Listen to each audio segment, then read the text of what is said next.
आप सभी को मेरा प्रणाम। जीवन की यात्रा, यह सुंदर धरती पर समस्त मानव कुल यह भूमि के अतिथि है।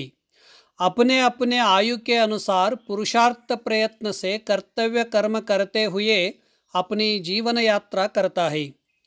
विश्व में हर व्यक्ति को ज्ञान प्राप्त के लिए देखना, सुनना, अनुभव प्राप्त करना, खुशहाल रहना जीवन का मुख्य उद्देश्य है।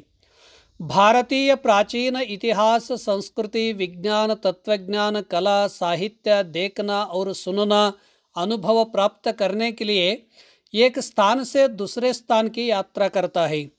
एक सुखद यात्रा के लिए आवश्यकता के अनुसार अपना सामान होना चाहिए। ऊंचा यात्रा के लिए सामान कम, ज्ञान और अनुभव अधिक होना चाहिए।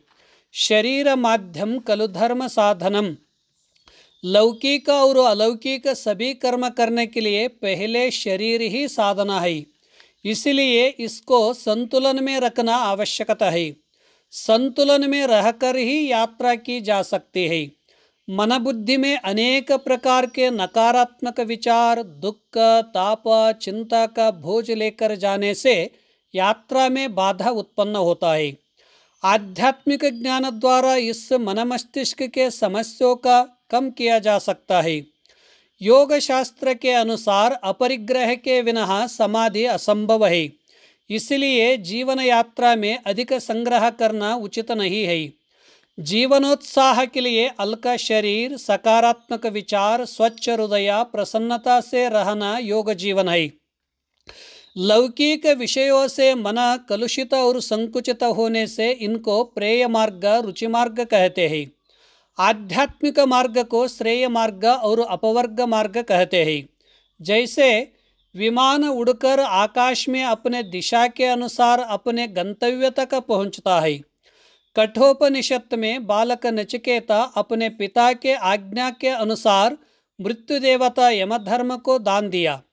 तपस्वी बालक नचिकेता स्वर्गलोक की यात्रा करके यमदेव के पास पहुंचकर यमदेव से बालक नचिकेता प्रश्न पूछा, स्वर्ग नरक कहाँ पर है?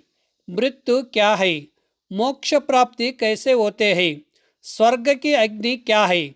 तब मृत्यु देवता यमधर्म ने बालक नचिकेता के प्रश्नों को उत्तर दिया। स्वर्ग नरक अपने अपने कर्मों का फल है। संसार के विषयों में फंसना ही मृत्यु है। प्रपंच में रहकर ज्ञान के द्वारा विदेह हो जाना ही मुक्ति है। स्वर्ग का अग्नि सत्कर्म, पुण्यकर्म है। इस धरती पर हर व्यक्ति के जीवन की संपूर्ण यात्रा समाप्त होने पर इस कर्म भूमि से हमेशा साथ रहने वाले शरीर को भी त्याग कर जाना पड़ता है।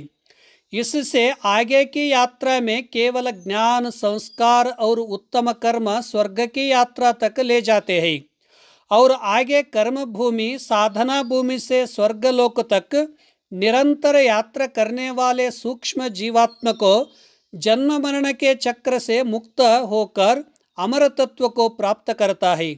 यही हमारा अंतिम यात्रा है।